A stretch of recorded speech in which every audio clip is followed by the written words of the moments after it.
Hey y'all, welcome back to Awaken Her Now. And as you can tell, I'm doing something a little new with this channel. I'm incorporating more lifestyle vlogs while I still share about doing inner work and healing anxious attachment and embodying feminine energy and all the things that we need to do to awaken the best versions of ourselves. But I think it's important for me to not just talk about and share tips and tools to heal and to level up your life in this way. I think it's important to show it. So that is why I am including more lifestyle kind of content. But also, I've been away for quite a while. If you can tell, I just started back doing some shorts that you should really check out. But I've been away creating and forming Awaken Her Now into a full business. So now we have a website that is up right now. You can go to awakenhernow.com. Please sign up for our email list. I have so many courses and programs coming up, but just giving daily inspiration for women to just awaken the best versions of themselves. And so I'm doing a lot of new things. We are a full-fledged business with an LLC and everything. So proud of the work that I've done. And today I'm sharing with you how I awakened, the steps that I really took over this 2-year process, and I'm gonna share why it's been a 2-year process of how I became a more secure woman, not just in relationships, but a more secure woman in business, and making sure that I ask for my worth and demand it, and getting all of my needs met. So I'm going to share with you the steps that I took and the process that I went through to get here. And listen, it's not easy, but it has certainly been worth it. So I'm going to share that with you, but I'm going to do that at this cute little coffee spot that I now go to. It is so cute. I can't wait to show it to you, but I'm headed there now so I can share with you these tips I learned to become a more secure woman. So come with me and let's go.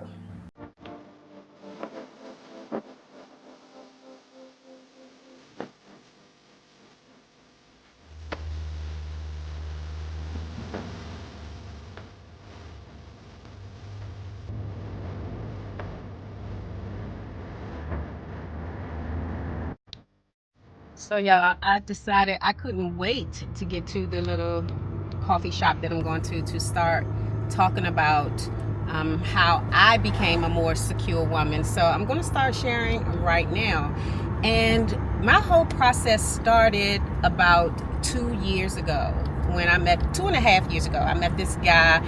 And sometimes relationships may not be a soulmate relationship in terms of y'all being together and staying together forever. It may be a soulmate relationship in terms of it being the relationship that shows you a mirror to yourself and wakes you up.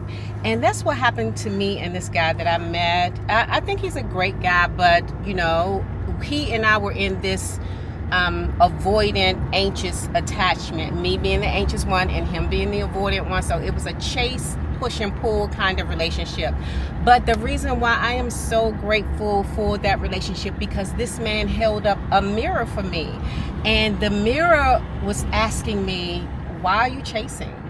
Because I was the one anxious. This mirror appeared when I started dating this guy, and for some reason it caused me to go really deep within myself. So a lot of great things happened out of that relationship. I still consider him a friend, and you know, we still from time to time, you know, say hello and are cordial to each other.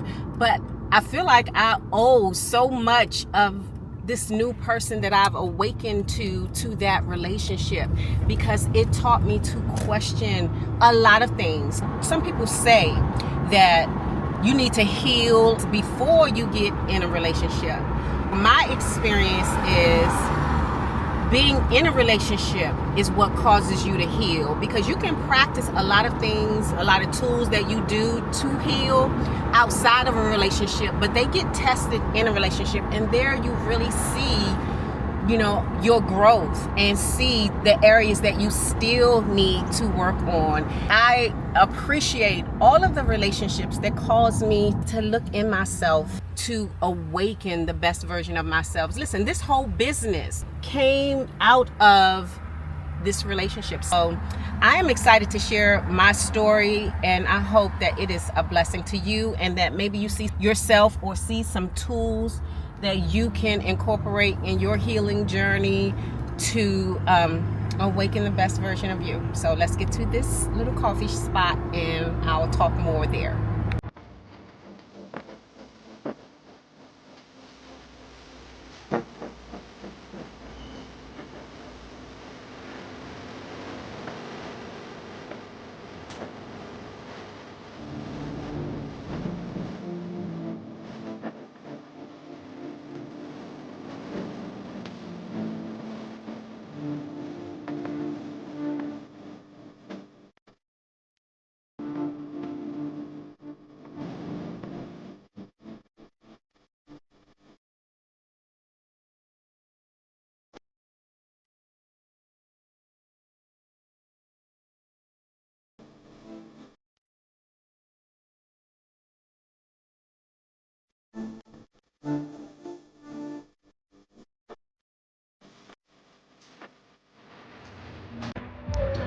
Okay, I am in the coffee shop and I am sharing with you, as I said, my story of how I awakened to the best version of myself, how I healed anxious attachment, and I really hope y'all can hear me. I'm trying not to be too loud, and I'm not sure if my microphone is working because I don't know if I connected the thing the right way, but I'm not a tech girl.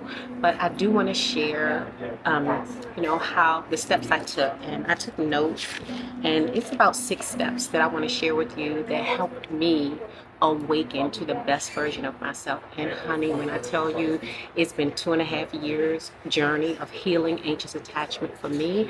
And when I say it is the best 2.5 years of my life, and the steps that I share, I know are repeatable, are doable for you, and I hope that you can get something out of this video. So, my process started around 2 years ago. As I think I said this in the car, but 2.5 years ago, I met this guy, and unbeknownst to me, I was anxious, and he was avoidant. So we did that back and forth, chase, run thing for about 2.5 years.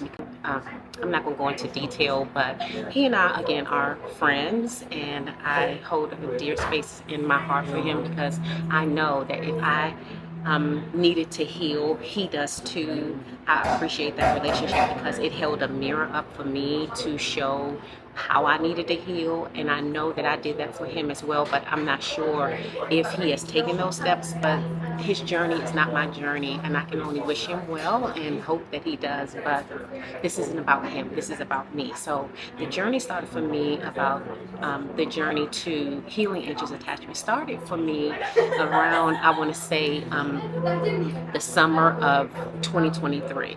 But when I actually, so I was learning about anxious attachment and trying to, you know, understand, the behaviors that I saw in myself and how they definitely connected to anxious attachment, because a lot of people don't know that they have anxious attachment. I was one of those people. So again, around the summer, I began to do the research about it, but I still hadn't taken steps really to do in-depth healing, and I didn't do that until around November, which is when I started meditation. So I follow this girl on social media, and she talked about her process of embodying feminine energy and healing anxious attachment. And so what I did was I took one of her classes, and in her class she had a video about anxious attachment, and she suggested these books that you read. There were 2 books. Well, there was one book that led me to read another book by Dr. Joe Dispenza. The book that she recommended was Breaking the Habit of Being Yourself. And when I tell you this book was a game changer for me, it was the impetus for my healing journey, for, changing myself from the inside out. And so this book led me to step 1 that I want to share with you, which is meditation. So again, the book that was on her book list from her class was Breaking the Habit of Being Yourself. This book taught me everything about meditation and how your life is really going to play loop of your old life. And unless you break that loop with new thoughts and a new identity, you're going to repeat the steps of your old life. I desperately wanted to break the habit of being my old self so I can be my new self, and that came through meditation. So he takes you through these steps of meditating and understanding your thoughts and how much power they have in keeping you in the same place. And so I read that book, but that book also led me to read another book by Dr. Joe Dispenza, which is Becoming Supernatural. Both those books, when I tell you, I read them twice, and they're books about science and about the mind and about meditation. But when I tell you, they were game changers for me. They were game changers. So meditation is the first step that I took to heal anxious attachment and become this more secure woman. And one thing in particular when it comes to meditation that I did was sleep meditation, because on this journey I also, a few months down the road, met or learned about the work of Dr. Bill Lipton. He's another scientist. He talked about epigenetics and how sleep meditation was the fastest way to rewire your subconscious. And I did sleep meditation for 30 days. Now I still do it periodically when I come up against a block that I have that I need to heal from, but that sleep meditation works the fastest. When I tell you, meditation, especially sleep meditation, helped me to become this secure woman that I am. I can't stress that enough. It helped me to center. It helped me to get my thoughts in line. It helped me to really understand who I was, who I wanted to be, and the thoughts that were keeping me in my old loop.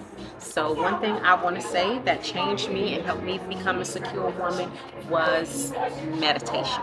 Highly recommend it. Now, the second thing that helped me become a more secure woman, especially in relationships, but not just in relationships, is showing up on my job and asking and demanding my worth in terms of pay. I mean, becoming a secure woman is not just for relationships. It is for your whole entire life, your whole entire being. It will change you like nothing else. So I highly recommend you looking within. And one thing that helped me look within and see more versions of the woman that I wanted to be was books that I read. And I'm going to put the entire list of books in the link below, but reading books, I would say, is the second step. It helped me with personal growth. It helped me understand detachment. It helped me understand so many things about myself that wasn't deposited in me as a child, because my anxious attachment came out of childhood. This is no shade to my parents. I love them dearly. They did the best they could in raising me. But yes, some things were missing, and that caused me to grow up feeling like I wasn't enough, feeling like I wasn't worthy, feeling like I had to prove myself to be loved and do all of these things, overgive, over text, overextend myself. And that was the foundation that I had as a woman that I had to reprogram and rewire in my brain.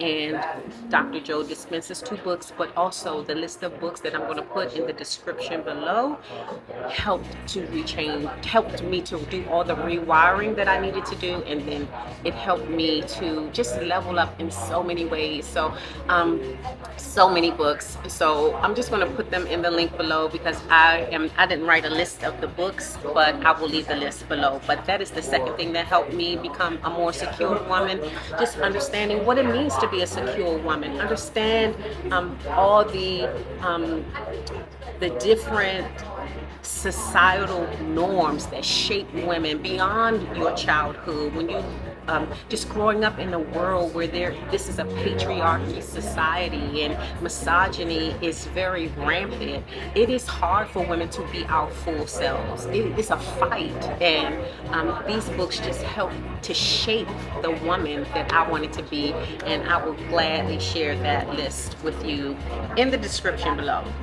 The second most powerful thing that is ongoing is doing the inner work. I did lots of inner work and shadow work. And so again, I had to rewire my beliefs and my values. I'm a person who grew up in church. My background is in ministry. For those who don't know, I have a master's of divinity. I served as a youth and college pastor in 3 different churches in the DMV area over a 19-year period. But I would have to say that there are some things in some ways in which the church teaches women not to be our full selves. And they tell us that marriage is the epitome of the thing that we strive for. So many subliminal messages that women get in ministry and church that you do have to rewire. Maybe you don't, I did. And it has been the best thing for me. So doing a lot of inner work, learning to regulate my nervous system was another thing that the inner work required. Learning to sit in uncomfortable things and know that I'm safe and know that I am okay. And that was a huge shift for me, regulating my nervous system and not allowing myself to run away when I get an anxious thought and to let anxiety control my life. That took meditation and practice, daily meditation, because I still meditate every day, y'all. So that was another thing that this inner work required. It also required doing mirror work, standing in front of the mirror. These are things I did. I stood in front of the mirror every day, told myself, I'm lovable, I'm valuable, I'm amazing, I'm smart, I'm intelligent, all the things. Tell yourself all the things. These are things that move the needle for me.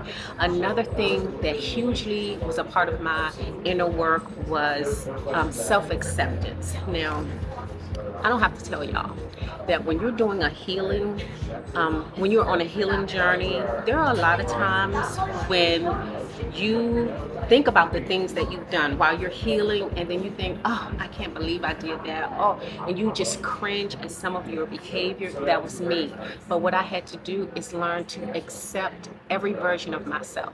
So now, even the versions that made me cringe. So now when I think of something and I say, I can't believe that I did that, or that I behaved like that, or that I chased him, or I sent that long full page text to him.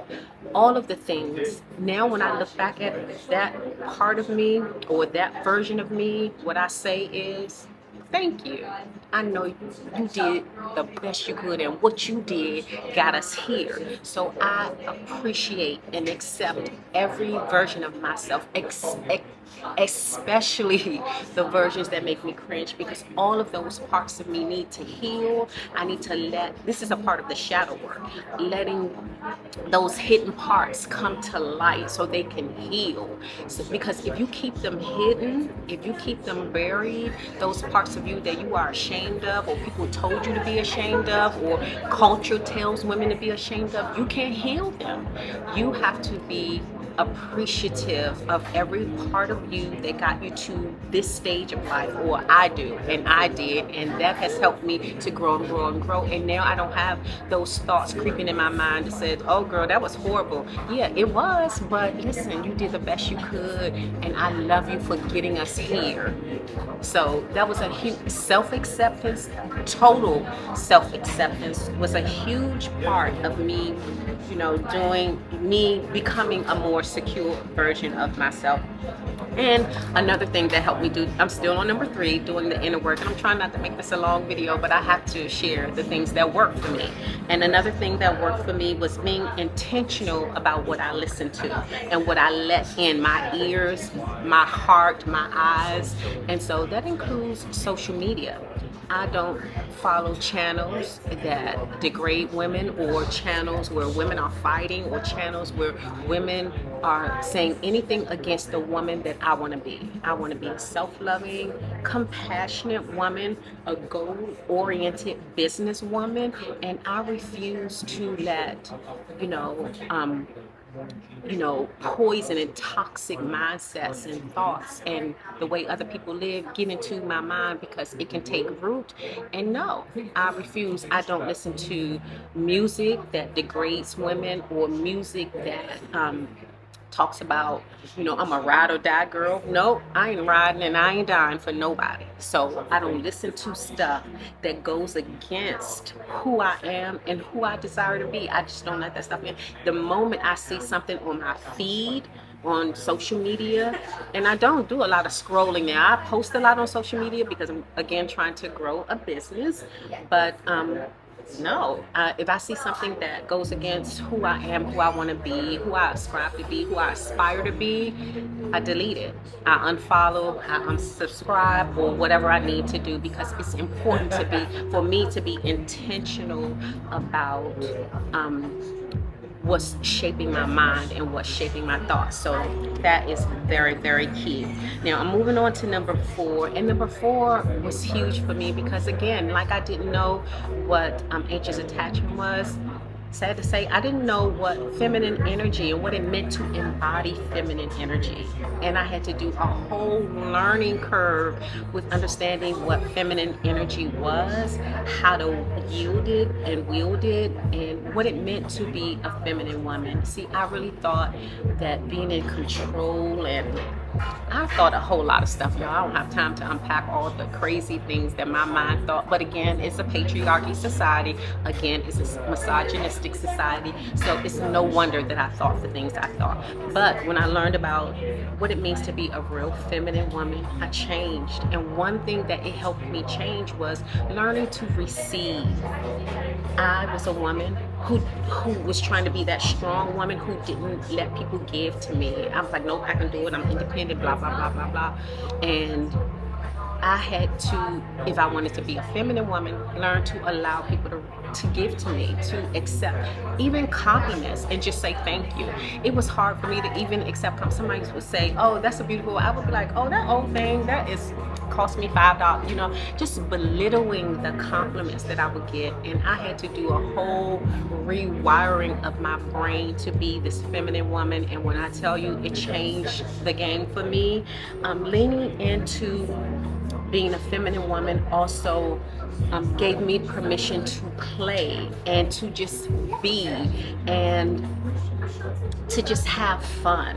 And that's something that, you know, I had to relearn, because when you're a child, yeah, you do all of those things, but when you grow up, especially in this society, you're taught you got to be all about your business. You got to, you know, they just teach you so many things that go against you just being and knowing that you can be, you can receive, and you can have fun. So now I take trapeze classes, I roller skate, I play tennis, I do things that make me happy, that make me feel like a girl, that makes my inner child feel happy. It's huge for me to make sure I support and give my inner child the childhood that I feel like she didn't get. So I don't deprive her of the fun that she needs. I don't deprive her of, you know, she wants to eat something that's not in the diet today. Yep, we can eat that. Or if we want to go somewhere, yep, we can do that.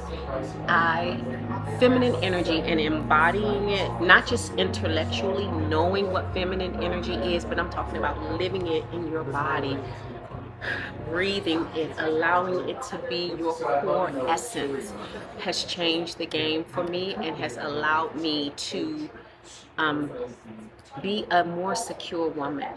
So I highly recommend. I have some videos on this channel about feminine energy. I have a lot of videos on healing anxious attachment, so I do advise you to go check that out. Now so embodying feminine energy was number 4. Number 5 on my list of things that helped me become a really secure woman was changing my circle. Listen, I recently, within the last 5 years, relocated from the DMV area to Virginia. And when I first got to Virginia, you know, I was, you know, not hanging out a lot, but I was, you know, hanging with family because that's really all I knew here. But I was going to places that really did not align with the woman that I want to be, but I was trying to find my tribe, trying to find my people, and trying to find places that, you know, I could go to and feel like, yes, this is an alignment. So I was going to all the little spaces and places, the lounges and stuff like that, and it didn't serve me. So I had to change my circle. I had to find my tribe here in Virginia. I had to change my circle and change the things that I did. so I can elevate life. You know, if you keep repeating the same things, it is the definition of insanity. So that's another thing I did: change friends, change circles, change the places where I spent my valuable time. And that's what I did as well. And the sixth thing, this is the last thing on my list because I know this video is a little longer, but the sixth and final thing that I did that helped me become a more secure woman, not just in relationships, but in life in general, was pursuing the things that make me happy. One thing that makes me happy is embodying being a woman's woman. And that by that I mean being a supporter of women, an encourager of women. And so that's why I started Awaken Her Now. But prior to having Awaken Her Now, I started a nonprofit called My Sister, My Seed. And that nonprofit was in existence for 13 years. I started it by myself, did all the work of educating young women and girls about sex trafficking. And that's the work I did. So I have always had a heart. I've always had a heart for women and girls and wanting to see us as our best selves, or wanting to help heal in some way, which is how I discovered, partially, it was the seed work, I guess, in discovering that I had an issue with worthiness and anxious attachment, because the work I was doing to help women and young women and girls heal from sex trafficking, which is one of the things I did was build self-esteem in young girls. And when I saw that, when I would work with these girls and I saw some of the self-esteem issues and choices that they made in terms of relationships, I began to see myself. And so that was kind of the preceding work that God and the universe will have you do to look at yourself. I guess God has always been trying to get my attention in terms of healing and leveling up and understanding my worth. But sometimes it takes, certain circumstances to really help you see yourself. So I wanted to share what helped me as a woman become more secure, not just in relationships, but in life in general. And I hope these 6 things help you. And I'm going to be sharing more videos like this one that really incorporate more of my personal story and my lifestyle, because I believe, as I said earlier, that giving you information and tools and tips to heal is one thing, but being vulnerable and sharing my personal story, and so you can see that if I did it, of course you can do it. It's hard to, yes, cut off a relationship, one where you really love the person. But listen, if I can do it, you can do it. If you know you deserve better, if you know that God has more for you, if you know that you weren't created to settle in life, trust and believe you have the strength within you to do better, to choose better, to be more, to do more. And if my stories and my scars and my wounds can help another woman rise and be better, then that's what I'm going to do. Let me be an embarrassment, or let my scars show so it can help someone. I'm here for that. I don't mind that. So I wanted to share that with you. And again, if you have not joined awakenhernow.com, joined our email list, please do so. I am getting ready to open up a course, a live group coaching course called Awaken the Secure Woman Within. And it's going to open, the doors of this course is going to open in another week after this video post. And I'm only making available 10 slots because I want to give intimate time to the women in the course so I can help them along their journey. And so if you're interested in being one of those 10 women, you got to get on the email list. So again, I am so grateful for this community that I'm growing here. I am so grateful for the women who are not ashamed that this world, this culture, this society taught us not to be the best versions of ourselves, to hide certain things, to not show up in full force. And we have to do the work to unravel all of that. And I'm I'm here to help lead the charge if needed. So thank you so much for watching this video. Give it a thumbs up, y'all. Send it to somebody who may need this kind of encouragement, and help me grow this channel too. And I love y'all, and I love the women that are on this journey with me, and I can't wait to see a year from now where we are in this process, because the 2.5 years that I've been in this journey, I can't believe, when I look back and when I wake up in the morning, and look myself in the mirror, I can't believe how far I've come. This can be your story too. And if you're already on the journey of healing, don't give up, don't quit. I hope you find your community here with us. So I love you all, and I'm so grateful for you all, and I will see you all in the next video.